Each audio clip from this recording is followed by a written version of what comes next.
বউ পাইয়া সুন্দর স্ত্রী পেয়ে মায়ের কথা ভুলে যেও না। অনেক সাহেব আছে মায়ের কথা ভুলে যায়, স্ত্রীর কথা অনুযায়ী মায়ের উপরে অত্যাচার করে, এরকমও বহুত আছে।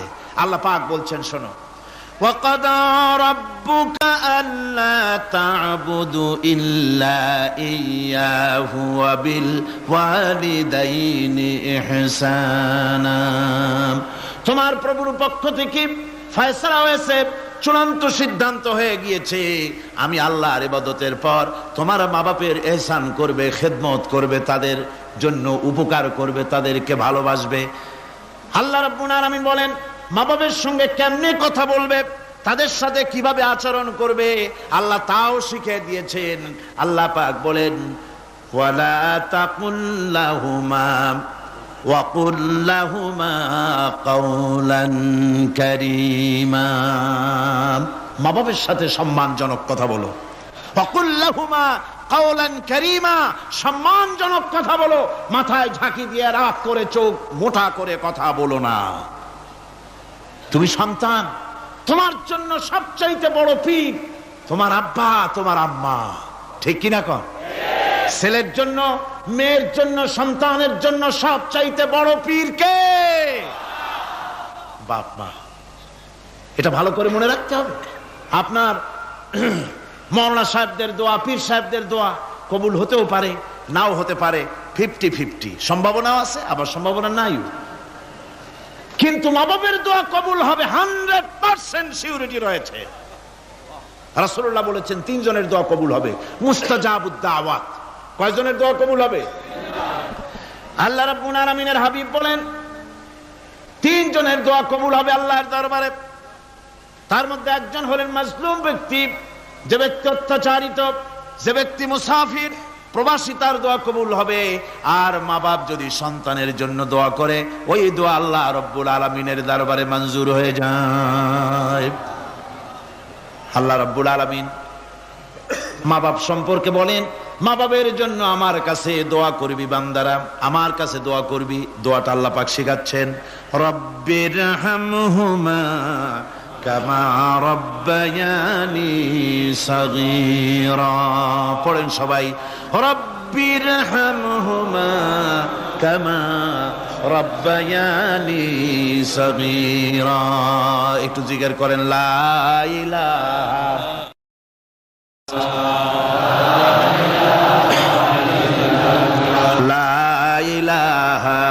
ইল্লাল্লাহ, লা ইলাহা ইল্লাল্লাহ, লা ইলাহা ইল্লাল্লাহ, লা ইলাহা ইল্লাল্লাহু মুহাম্মাদুর রাসূলুল্লাহ।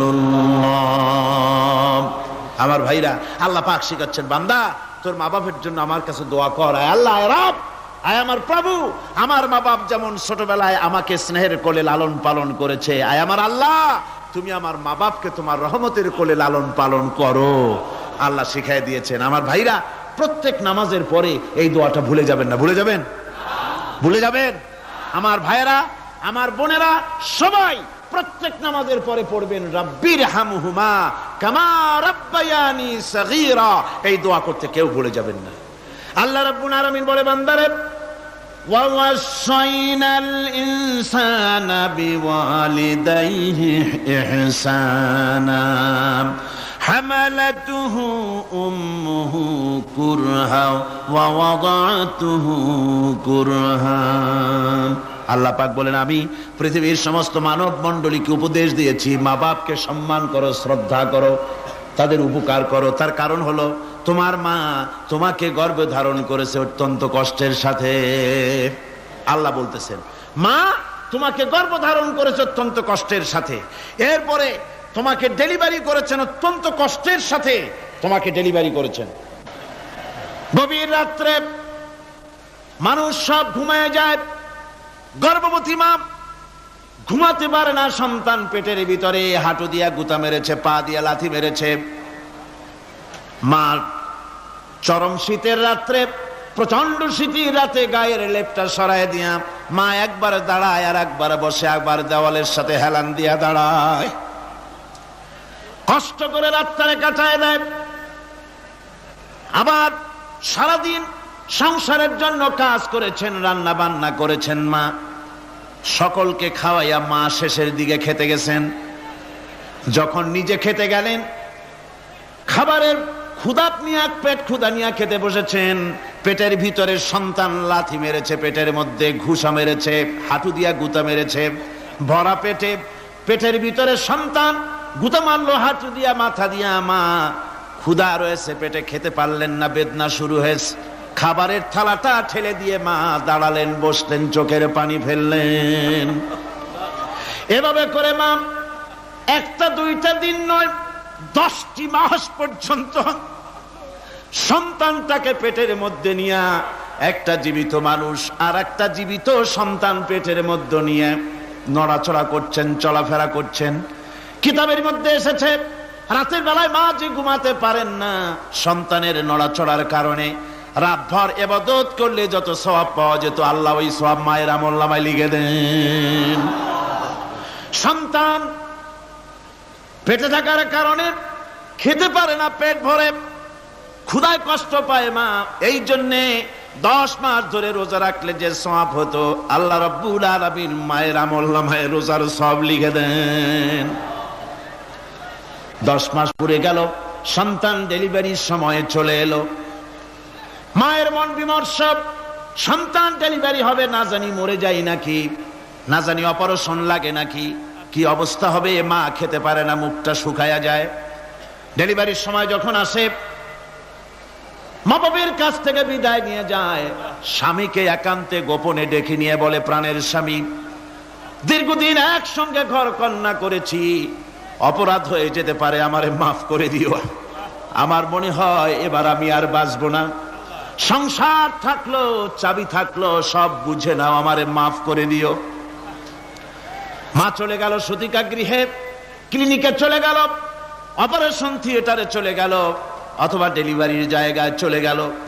ডেলিভারি পেইন শুরু হয়ে গেল, বেদনা শুরু হয়ে গেল।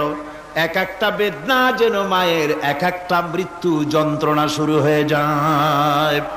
এমন যন্ত্রণা, প্রসব বেদনা দুনিয়ার ভুক্তভোগী মা ছাড়া আর কেউ জানে না।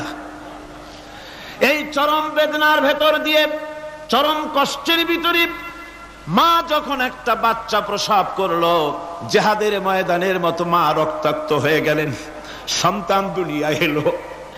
মা তখন অস্থির থাকেন।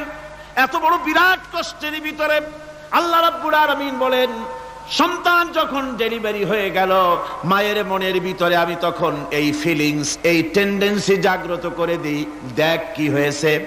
মা তখন দেখতে চায় কি হয়েছে।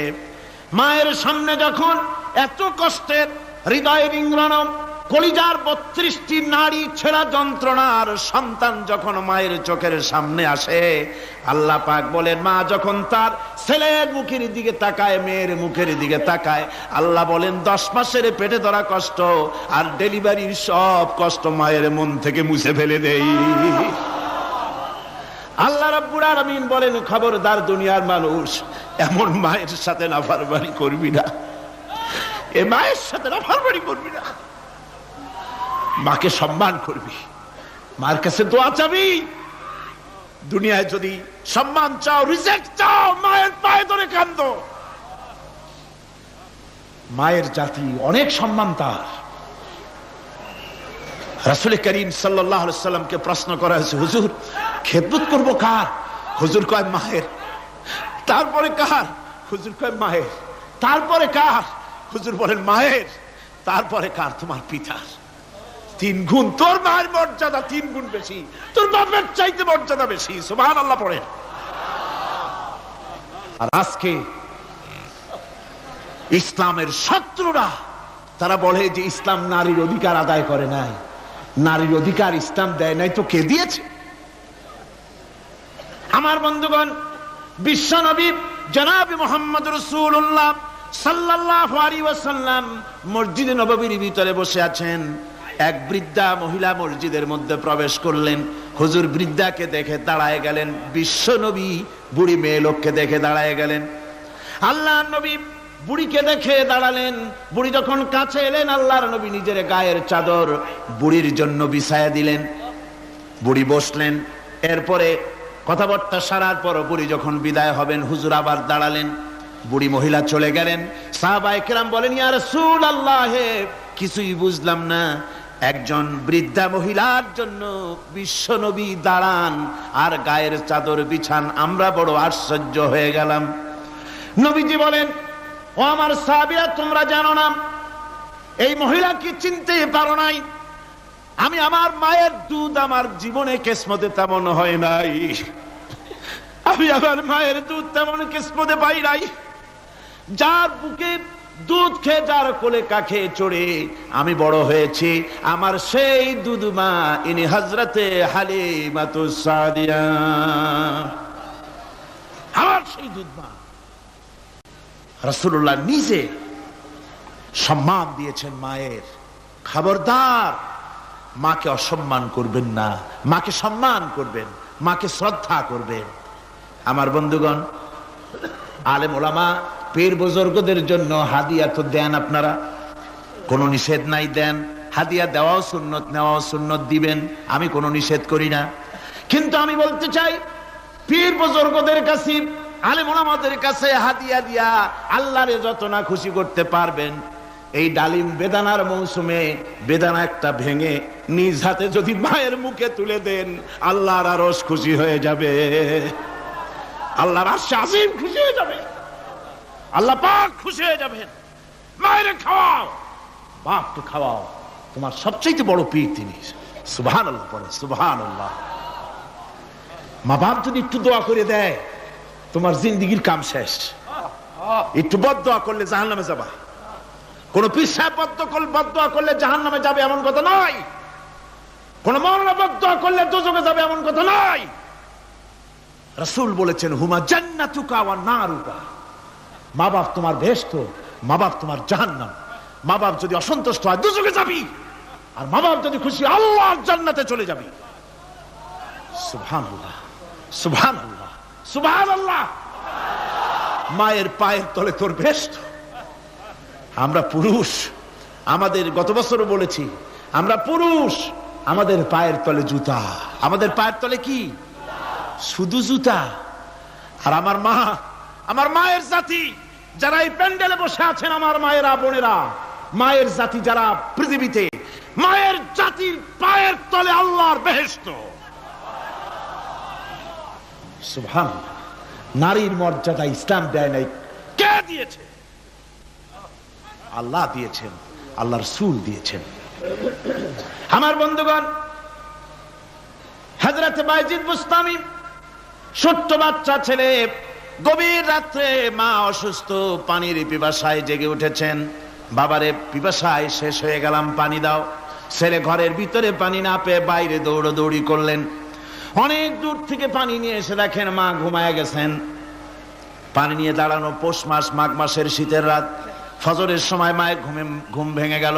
তাকিয়ে দেখেন বাইজিদ দাঁড়ানো, হাতে পানি থরথর করে কাঁপছে। জিজ্ঞাসা করে, বাইজিদ তুমি দাঁড়ানো কেন? ছোট্ট বাচ্চা বলে, মা পানি চেয়েছিলে তুমি গভীর রাত্রে, পানি ঘরে ছিল না, অনেক দূর থেকে আনতে হয়েছে। মা বলছে, ঘুমাও নাই কেন গ্লাস থুইয়া?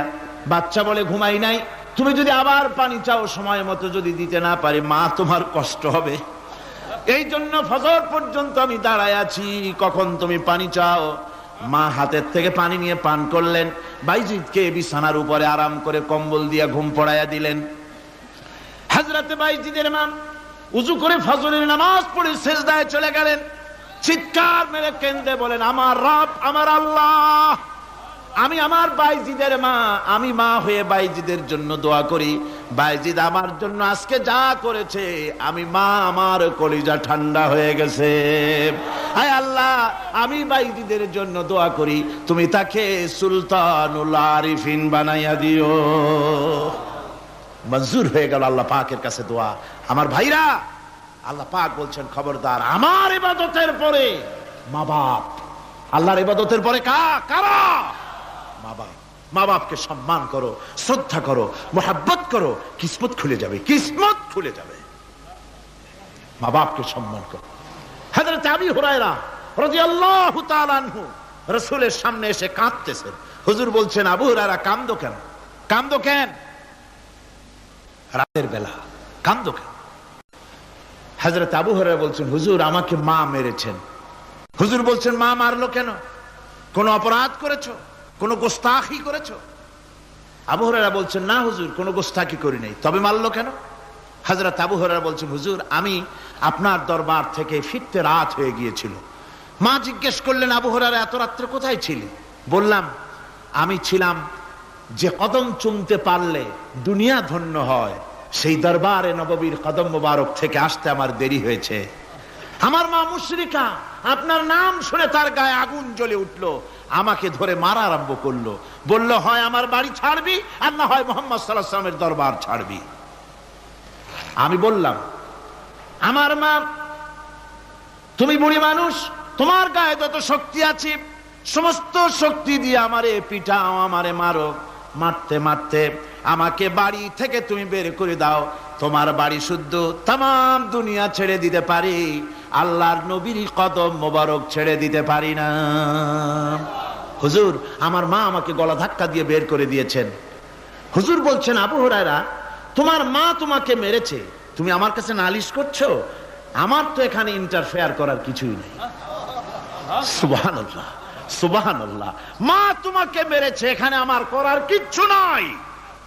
বিশ্ব নবী বলছেন, এত বড় পাওয়ারফুল নবী, লেজিসলেটিভ পাওয়ার, সারে আল্লাহ তাকে বানিয়েছেন শরীয়ত প্রণেতা। কোরআন শরীফ, কোরআন শরীফে শুধু হালাল ও হারামের, হালাল এবং হারামের, বৈধ এবং অবৈধের সীমারেখা শুধু কোরআনই ঠিক করেনি, রাসূলের জন্য আল্লাহ ছেড়ে দিয়েছেন। আল্লাহ রাসূলও হারাম, হালাল এবং হারামের বৈধ, বৈধতা অবৈধতার সীমারেখা নির্ধারণ করেছেন। এত বড় ক্ষমতা তার, এত বড় পাওয়ারফুল বিশ্বনবী, তিনি বলছেন মা মেরেছে, আমার করার কিছু নাই। চিন্তা করেন কত বড় কথা, এ কথার লোড কত। হযরত আবু হুরায়রা বলেন, ইয়া রাসূলুল্লাহ, মা মাকে মেরেছেন, আমি আল্লাহর নবীর কাছে মায়ের বিরুদ্ধে নালিশ করতে আসি নাই। বললেন, কেন এসেছো? হযরত আবু হুরায়রা বলেন, হুজুর এসেছি একটা কারণে, আমি জানি আল্লাহ নবী যদি আল্লাহর দরবারে হাত উঠায়া কোনো জিনিস বলে, আল্লাহ রাব্বুল আলামিন সঙ্গে সঙ্গে মঞ্জুর করে নেন। হুজুর আমি এসেছি, মেহেরবানি করে দোয়া করুন আমার মাকে যেন আল্লাহ হেদায়েত নসিব করে দেন। আল্লাহ নবী হাত উঁচু করে বললেন, আল্লাহুম্মা হিদি উম্মা আবি হুরায়রা, আয় আল্লাহ আমি দোয়া করি আবু হুরায়রার মাকে তুমি হেদায়েত নসিব করে দাও। রাসূলুল্লাহ দোয়া করছেন আর আবু হুরায়রা সমানে দৌড়াচ্ছেন। তিনি দৌড়াচ্ছেন, পিছন থেকে কয়েকজনে আবু হুরায়রার জামা টেনে ধরেছে, দৌড়ো। তাদের জানা আবু হুরায়রা খুব ভদ্রলোক মানুষ, কোন ঝড় ঝামেলার মধ্যে থাকে না, রাগ সাগ করে না, চিৎকার মারে না, দৌড় মারে না, এত ভদ্র শরীর, দৌড়ায় কেন? না জানি কোন বিপদ বুঝি ঘটে গেছে। পিছন থেকে জামা টেনে ধরে বলে, দৌড়াও কেন? হযরত আবু হুরায়রা জামা সাহাবীর হাত থেকে ছিনায় নিয়ে বলেন, জামা ছেড়ে দাও, আমাকে দৌড়াতে দাও। আমি দৌড়াইয়া বাড়ি যে দেখতে চাই, আমি দৌড়াই আগে আমার বাড়ি পৌঁছতে পারলাম না, আমি যাওয়ার আগে আমার আল্লাহর নবীর দোয়া আমার বাড়ি পৌঁছে গেছে, আমি এইটা দেখতে চাই। হযরত আবু হুরায়রা বাড়িতে গিয়ে দরজা নক করলেন, ভেতর থেকে আওয়াজ এলো, কে? হযরত আবু হুরায়রা বলেন, মা আমি তোমার আবু হুরায়রা ফিরে এসেছি। মা বলছেন, বাবা অপেক্ষা করো, দরজা খুলতেছি। হযরত আবু হুরায়রা বলেন, মায়ের গলার আওয়াজের ভিতরে শিরকিয়াতের কর্কশতা পেলাম না, মায়ের গলার আওয়াজের ভিতরে তাওহীদের গন্ধ পেলাম। আমার মনে হলো নবীজির নিক্ষিপ্ত তীর তার নিশানায় পৌঁছে গেছে। কিছুক্ষণ পর মা আমার বেরিয়ে এলেন, মাথা থেকে চুলের থেকে বুড়ি মানুষ, সাদা চুলের ভিতর থেকে পানি পড়তেছে। মা বলল, বাবারে তোমারে মারার পর আমি বড় অনুতপ্ত হয়েছি, অনুশোচনা করেছি, আমি গোসল করেছি, মনে মনে ভাবলাম আমার ছেলে তো কোনো খারাপ জায়গায় যায় নাই, কেন তারে মারলাম, আমি বড় লজ্জায় পড়েছি তোমারে মেরে। ও আমার আবু হুরায়রা, আমি গোসল করেছি, পবিত্র হয়ে গেছি, জলদি করে আমাকে নিয়ে চলো বিশ্ব নবী জনাবে মুহাম্মদুর রাসূলুল্লাহর দরবারে। হযরত আবু হুরায়রার মা ঘোষণা করলেন, আশহাদু আল্লা ইলাহা ইল্লাল্লাহু ওয়াহদাহু লা শারীকা লাহু ওয়া আশহাদু আন্না মুহাম্মাদান আবদুহু ওয়া রাসূলুহু। আমার ভাইরা, মা বাপ সবচেয়ে সম্মানের জিনিস। আল্লাহর ইবাদতের পরই মা বাপের খেদমত করতে হবে। আল্লাহ পাক বলছেন, বান্দারে দেখ, মায়ের পেট থেকে আনলাম, মায়ের বুকের মধ্যে মহব্বত পয়দা করলাম, এত মহব্বত দিলাম তোর উপরে, যে কোনো বিদেশে যান, যেখানে যান, বাড়িতে ফিরলে পরে সকলে ছেলে মেয়ে ভাই বোন সবাই দেখবে সুটকেসে আমার জন্য আনছে কি, সবাই চিন্তা করবে আমার জন্য কি এনেছে। একমাত্র মা সন্তানের মুখের দিকে তাকাবে কখন খাইছে সে। সুবহানাল্লাহ, সুবহানাল্লাহ, আমার বাসার মুখখানা শুকনা, তুই বুঝি আজকে কিছু খাইস নাই। বিদেশে যেসব সন্তান থাকে, মা কাটা কবুতরের মতো ছটফট করে।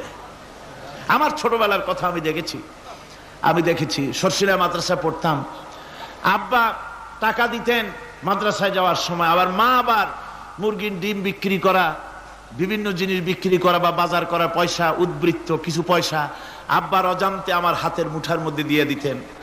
যখন মাদ্রাসার দিকে রওনা হয়েছি, পর্দার আড়াল থেকে দরজা থেকে দেখতাম, যতক্ষণ তাকায় দেখতেছি চোখ থেকে পানি দরদর করে পড়তেছে। সুবহানাল্লাহ, মা কি জিনিস! আল্লাহ আল্লাহ আল্লাহ। বিদেশে যদি কারো সন্তান মারা যায়, সবার জানার আগে কবি বলতেছেন, বিদেশে বিরাজ্য যার পুত্র মারা যায়, পশু পক্ষী না জানিতে আগে জানে মায়। মায়ের কলিজার তারে টান লেগে যায়, মা বুঝতে পারে আমার সন্তানটা নাই। আহারে মা! আমার বন্ধুগণ, মা যার বেঁচে আছে বেয়াদবি করেছেন, পাও ধরে মাপ নিয়ে নেবেন, পাও ধরে মাপ নিয়ে নেবেন। মা তো পাও ধরে দেখবেন মাফ করে দিবে। সুবহানাল্লাহ, সুবহানাল্লাহ, কত দরদ তার বুকের মধ্যে।